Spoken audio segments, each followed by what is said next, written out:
En el programa de hoy, el cónclave para elegir al nuevo Papa empezará el 7 de mayo, así lo anuncia el Vaticano. Entre religiosos, fieles y líderes mundiales, alrededor de 200.000 personas llenaron la Plaza de San Pedro para despedir al Papa Francisco antes de su funeral. Le ofrecemos una crónica del último adiós al Santo Padre. En Argentina le dan una emotiva despedida al Papa Francisco con una peregrinación multitudinaria por sus lugares de misión. Ante una situación de mucha polarización, el mayor desafío del próximo Papa es promover la unidad en la verdad. Un catedrático sacerdote nos brinda su análisis. El presidente de Rusia, Vladimir Putin, anuncia un alto el fuego de 3 días en Ucrania. El gobierno ucraniano no asegura si hará lo mismo. Hola amigos, hola Eddie, iniciamos una nueva semana. Así es, Natalia, un gusto iniciarla como siempre contigo y con nuestros televidentes desde los estudios en Lima, Perú. Bienvenidos a su noticiero con enfoque católico EWTN Noticias. Soy Natalie Paredes. Soy Eddie Rodríguez Morel, gracias por acompañarnos. Iniciamos las noticias contándoles que este 7 de mayo inicia el cónclave para elegir al nuevo Papa, según determinaron los cardenales. Las reuniones se realizarán en la Capilla Sixtina del Vaticano. Más de 180 purpurados hablaron sobre la Iglesia, su relación con el mundo, los retos que tiene por delante y de las cualidades del nuevo Papa para responder a los desafíos actuales. La evangelización, las relaciones con otras confesiones y la cuestión de los abusos fueron otros de los temas tratados hoy, informó la oficina de prensa de la Santa Sede. Ahora escuchemos a algunos purpurados sobre lo que esperan del próximo Papa.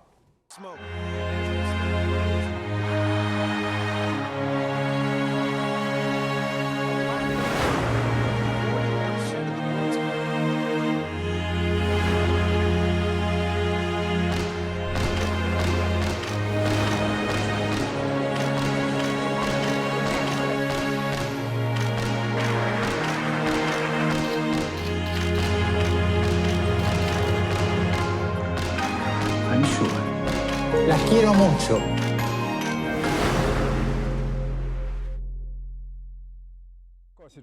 Si conseguimos muchos votos para una persona de África, sería una buena señal. Ahí es donde la Iglesia es muy vigorosa y está en constante crecimiento. Está completamente claro que debemos continuar lo que deja el Papa. Creo que todo el mundo tiene esta intención. No necesita ser igual a Francisco, pero no debe perder el camino que Francisco inició. Él estará observando desde el cielo para decirle al nuevo Papa que continúe, pero también que renueve. En el segundo de los 9 días de luto o novendiales, luego del funeral del Papa Francisco, le ofrecemos la crónica del último adiós al Santo Padre en el Vaticano. Así se vivió el funeral del Papa Francisco. 6 días después de su muerte, un sombrío y hermoso adiós al Santo Padre, mientras fieles de todo el mundo se reunían para presentar sus últimos respetos al Papa. Así describió el cardenal Giovanni Battista Re, decano del Colegio Cardenalicio, al difunto pontífice durante la misa de exequias celebrada el domingo en la Plaza de San Pedro. Un papa atento a los signos de los tiempos y a lo que el Espíritu Santo suscitaba en la Iglesia, dijo, recordando la misión de Francisco de hacer de la Iglesia un hogar para todos, especialmente para los más marginados de la sociedad. Rico en calor humano y profundamente sensible a los desafíos de hoy, el Papa Francisco compartió verdaderamente las angustias, los sufrimientos y las esperanzas de este tiempo de globalización. Se entregó consolándonos y animándonos con un mensaje capaz de llegar al corazón de las personas de forma directa e inmediata. Un mar de gente inundó la plaza de San Pedro. Alrededor de 200.000 personas asistieron al solemne acto, marcado por la música sacra y una emotiva homilía sobre el legado del Papa Francisco y su impacto en la Iglesia. Cardenales, obispos, sacerdotes, líderes mundiales y fieles acudieron por igual a recordar al Papa, que siempre nos recordó que todos pertenecemos a la misma familia humana. En su último discurso público, el Papa hizo un llamamiento en favor de Gaza y Ucrania. En su funeral presenciamos un espectáculo esperanzador. En un rincón apartado cerca de las puertas de entrada de la basílica, el presidente de los Estados Unidos y el de Ucrania hablaron en voz baja sobre la reactivación de los esfuerzos para poner fin a la guerra de Rusia con Ucrania. El pontificado del Papa Francisco se recuerda en gran medida por esos llamados a la paz. Sus viajes por todo el mundo mostraron lo cerca que estaba de quienes sufren el impacto de uno de los desastres más injustos provocados por el ser humano, la guerra. Para mí siempre fue una fuente de inspiración. Era un buen hombre y demuestra que incluso en el alto cargo puede haber gente buena que restaura la fe en el sistema. Y para mí la religión es una creencia fundamental y me ayuda a superar los momentos difíciles. Mi creencia en Dios me ayuda a superar los momentos difíciles. Ese alcance global del Papa Francisco se hizo aún más evidente en el funeral, según los jóvenes peregrinos presentes originalmente para el jubileo de los adolescentes. Se trata de rendir homenaje al antiguo Papa, que ha hecho muchas cosas grandes, ha ayudado a mucha gente, a los niños, apoyó el cambio medioambiental, la concientización sobre el cáncer. Incluso yo estuve enfermo una vez. Es muy importante concienciar a la gente. Creía que era invencible, pero luego enfermé y ahora estoy aquí. Tengo suerte de estar aquí. Creo que es importante porque reúne a gente de todas partes, de distintas nacionalidades, de distintas edades, y todos para celebrar un momento muy especial, algo que no ocurre tan a menudo. Así podemos recordar lo mucho que el Papa hizo por todos, especialmente por nosotros, los jóvenes. Seminaristas que estudian para el sacerdocio en Roma distribuyeron la Sagrada Comunión a todos los presentes. Cuando el féretro del Papa Francisco abandonó la Basílica de San Pedro, unas 150.000 personas se alinearon en las calles para rendir homenaje al Santo Padre. En una procesión histórica, el féretro viajó en el papamóvil hasta la Basílica de Santa María la Mayor para su entierro. Se trata de un cambio en la tradición reciente. El Papa Francisco quiso ser enterrado allí en lugar de en el Vaticano, debido a su profunda devoción a María y a su deseo de ser accesible al pueblo. El domingo, los miembros del Colegio Cardenalicio visitaron la tumba del Papa Francisco. Se reunieron para rezar vísperas dirigidos por el arcipreste de la Basílica, el cardenal lituano Rolandas Makrickas, permitiendo la participación de los fieles. Según el Vaticano, se calcula que unas 20.000 personas habían visitado la tumba al final del domingo, lo que atrajo a más gente a descubrir el antiguo santuario mariano.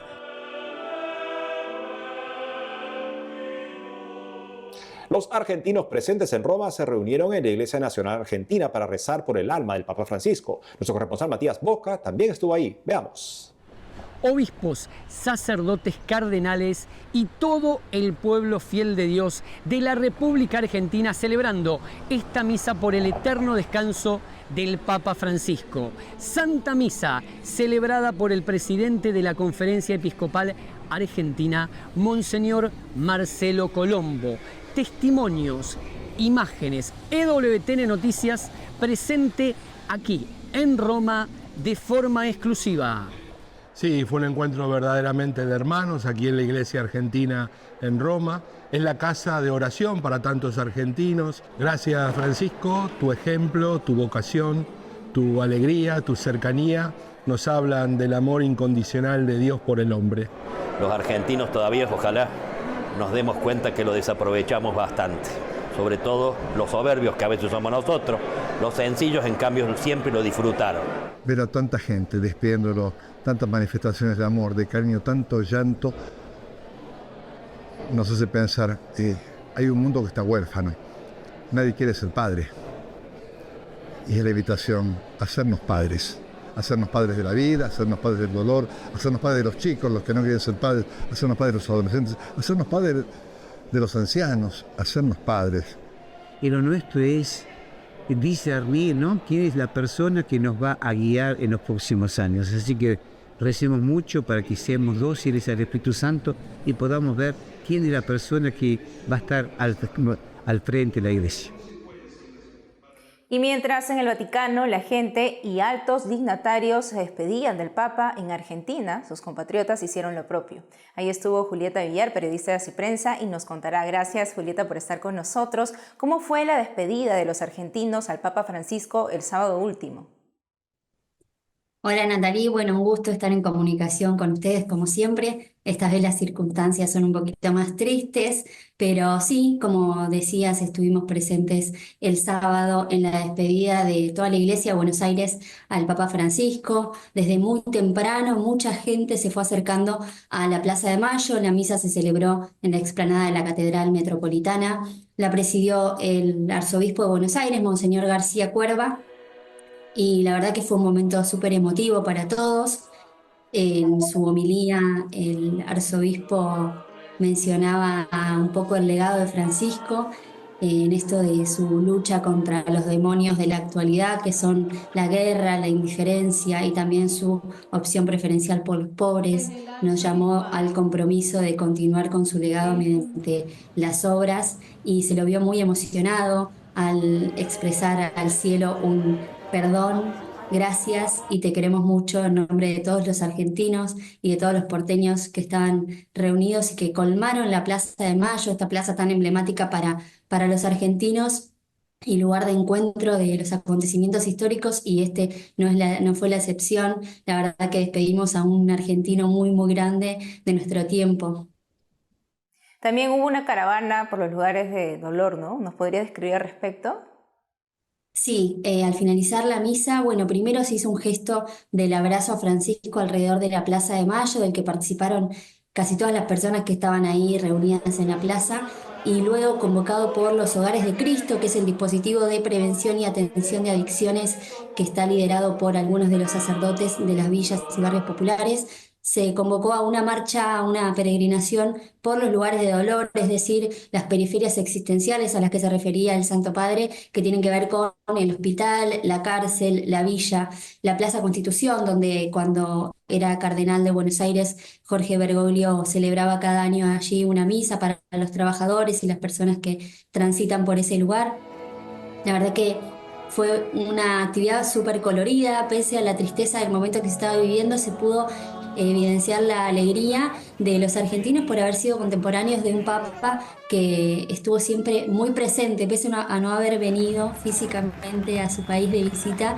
Siempre lo sentimos muy presente y muy cercano, y eso se notó en esa tarde en la que, con pancartas, con banderas, con fotos y estampitas del Papa Francisco, todos hicieron sentir su afecto por las calles de Buenos Aires, sobre todo los más humildes. Eso se pudo ver mucho en esta peregrinación, mucha gente que recibe atención de los Hogares de Cristo, gente que se recupera de adicciones. Pudimos hablar con las personas de las villas que participaban de esta peregrinación y nos decían eso, nos decían que lo sentían como uno más de ellos, que lo conocieron antes de que partiera a Roma y que él visitaba las villas, se embarraba los zapatos como toda la gente de la villa en las peregrinaciones por la Virgen, chicos que se recuperan de adicciones, que textualmente nos dijeron: el Papa Francisco nos devolvió la sonrisa, nos hizo entender que la adicción fue una parte de nuestra vida, pero no fue toda nuestra vida, y nos dio la esperanza de que la vida es para adelante. La verdad que fue muy emotivo, fue muy sentido el homenaje, y no hubo distinción de clases sociales, no hubo distinción no puedo caracterizar una clase de personas que participó de este homenaje. Estuvimos todos, es como Francisco le decía, la iglesia es para todos, todos, todos, y la verdad, estuvimos todos, todas aquellas personas a las que Francisco, de alguna manera, nos tocó el corazón. Gracias, Julieta, por compartirnos todo lo que has vivido este fin de semana en Argentina, junto con los compatriotas, despidiendo al Papa Francisco. Gracias también por tu sí, ¿no?, a la fe. Muchas gracias a ustedes. Ahora escuchemos el sentir de los argentinos luego de la misa multitudinaria el sábado último en la Catedral de Buenos Aires. Estoy triste y también feliz, porque era un papa muy humilde, mucho para los pobres. Así que Jorge Bergoglio para mí fue un gran, y ahora va a ser un santo. Esta iglesia donde los pobres están en el centro del Evangelio y donde techo, tierra y trabajo son los 3 derechos sagrados. Eso es lo que nos deja el Papa Francisco, y hoy vinimos acá a agradecer su vida, a pedir por él y a compartir entre amigos esta vigilia y esta despedida. Lo amamos al Papa Francisco y ya lo extrañamos, pero nos comprometemos, como dijo nuestro arzobispo, a ser otros francisquitos y a salir a buscar a las personas que más necesitan. Luego, cuando lo fui conociendo su humildad, todo su mensaje, su valentía y el amor inmenso que entregó a la Iglesia Católica, sentí que, si bien no podía estar en Roma hoy día despidiéndolo, una linda forma de homenajearlo era estar acá en Buenos Aires, en su tierra.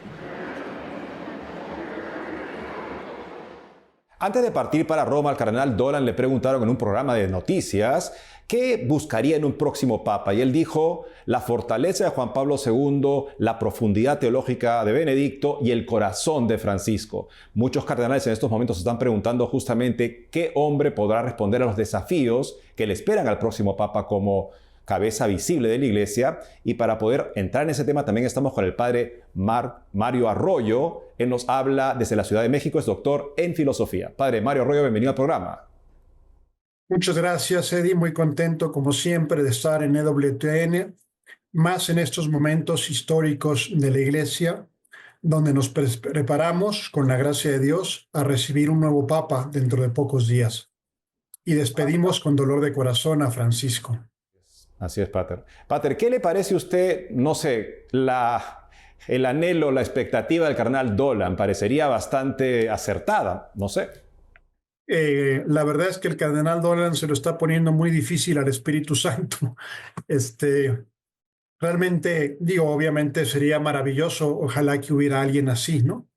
Pero bueno, pienso que la realidad es que los humanos somos más limitados y cada cual tiene su don y tenemos que esperar cuál es el don que quiere promover el Espíritu Santo.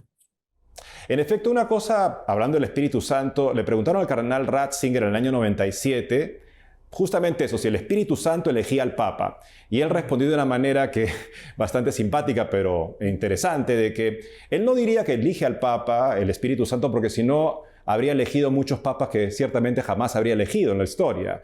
Dice que yo pienso que él, como un buen maestro, nos deja espacio para trabajar sin abandonarnos del todo. Lo más que se puede decir, decía el entonces prefecto de Doctrina de la Fe, es que no permite que arruinemos completamente las cosas. Si es que esa idea de que el Espíritu Santo elige al Papa como si fuera un tipo así de, no sé, inspiración divina, no es una expresión auténtica de la fe católica, si bien es una idea muy común entre la gente.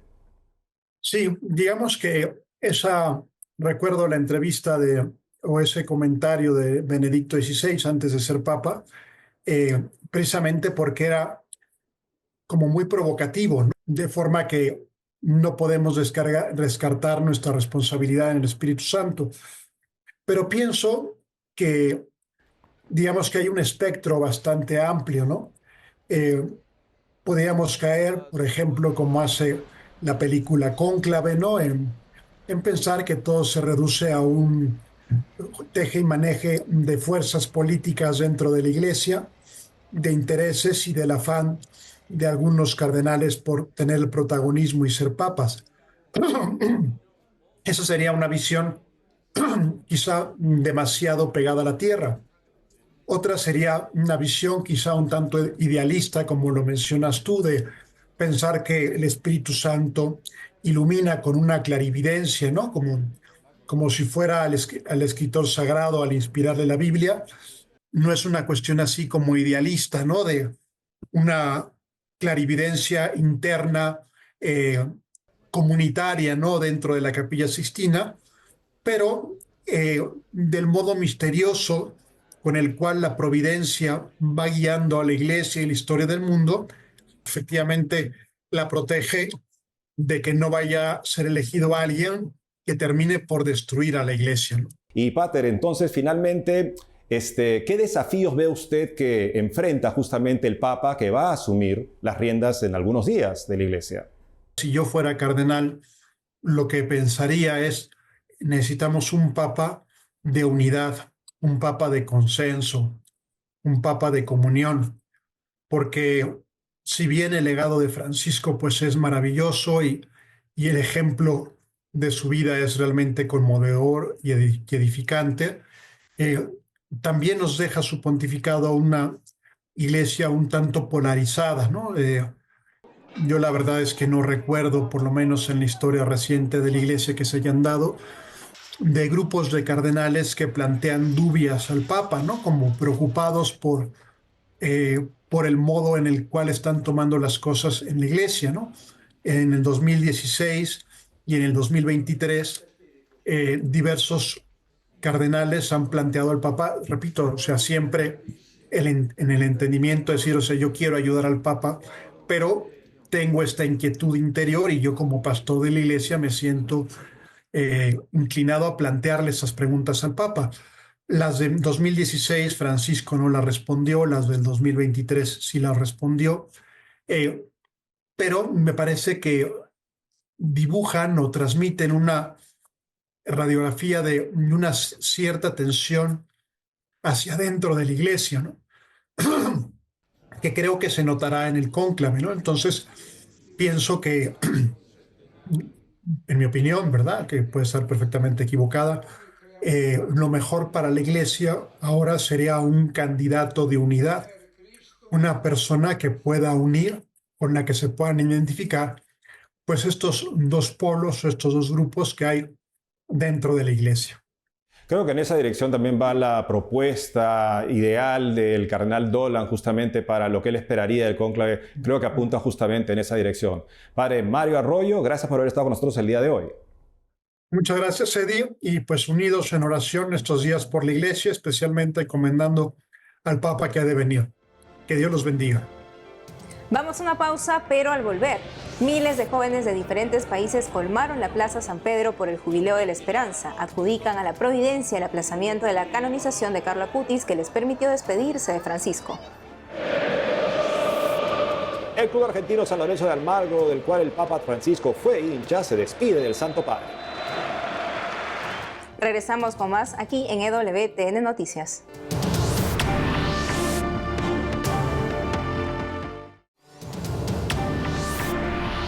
Ahora les contamos que la Plaza de San Pedro se llenó de color el domingo último con miles de jóvenes de todas partes del mundo para participar en el jubileo de los adolescentes. Alrededor de 200.000 chicos recordaron la vida y ejemplo de Carlo Acutis, el futuro santo millennial que iba a ser canonizado en ese día.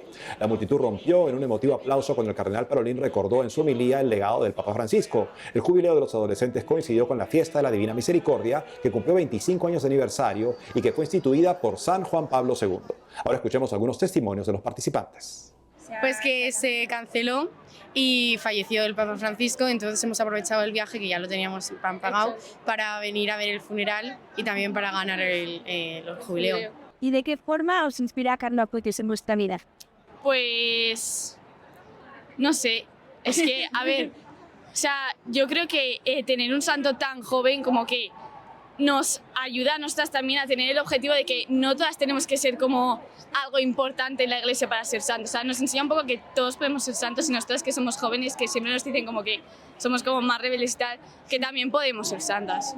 Y ahora veamos el último mensaje del Papa Francisco a los jóvenes en un video difundido por la revista italiana Oggi, un día después del funeral. Se dirigió a los muchachos de unos talleres de escucha. En el video grabado en enero, Francisco resaltó el valor de saber escuchar a los demás. Una de las cosas más importantes en la vida. Queridos chicos, una de las cosas más importantes en la vida es escuchar, aprender a escuchar.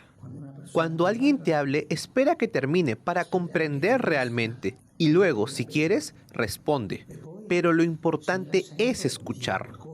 Fíjense bien en las personas, no escuchan. A la mitad de una explicación ya están respondiendo y eso no ayuda a la paz.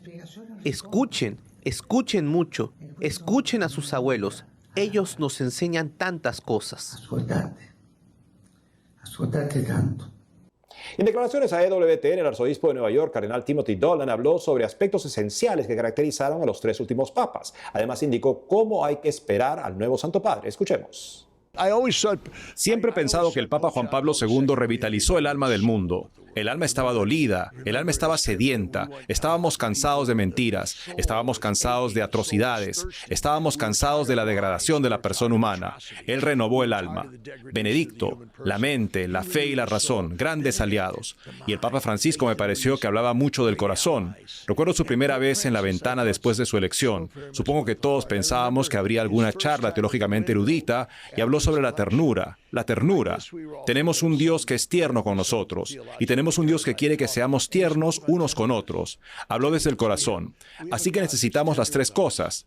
Y los tres las tenían. Juan Pablo II, Benedicto y Francisco. Todos tenían alma, corazón y mente. Pero el Papa Francisco parecía tener un especial y siempre pienso que es magnífico que su última encíclica fuera para el Sacratísimo Corazón de Jesús. Y recuerdo cuando estuve en el hospital durante tanto tiempo, cuando recibíamos los boletines médicos y los doctores decían, pero su corazón es fuerte. Y yo decía, puedes apostar que lo es. Era un hombre de corazón. Echaremos de menos a Francisco. Nos preguntamos quién podrá ocupar su lugar. Señor, tú eres el que manda. Bien, el Papa es solo una especie de diputado aquí en la tierra. Así que Jesús, confiamos en ti. Nunca nos has defraudado antes, no lo harás ahora.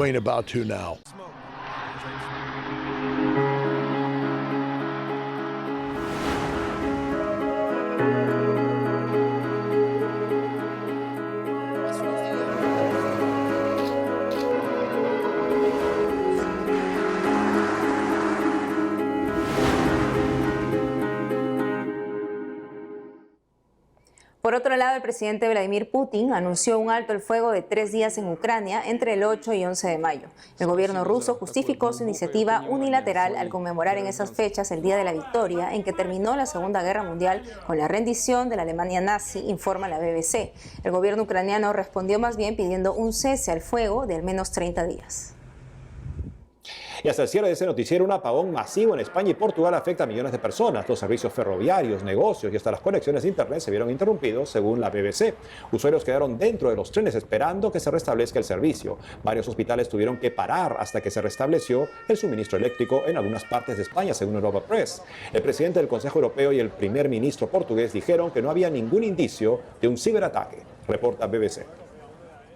Filipinas se convirtió en el primer país en consagrarse a la Divina Misericordia. El domingo último se realizó el acto en todas las misas. En el Santuario Arquidiocesano de la Divina Misericordia, en Misamis Oriental, se celebró la misa principal con más de 57,000 participantes. Durante las celebraciones se recitó una oración de consagración en lugar de las oraciones de los fieles, en la que se pedía a Jesús misericordia por los pecados cometidos contra la verdad, la justicia, la fraternidad humana, la vida y la familia. La oración expresaba la entrega total de la nación a la protección y cuidado misericordioso de Dios. El episcopado de Filipinas describió la consagración como una respuesta colectiva de fe y esperanza ante los desafíos que enfrenta la nación. Nos despedimos viendo la despedida del club argentino San Lorenzo de Almagro al Papa Francisco, quien fue hincha de la institución. Hasta mañana.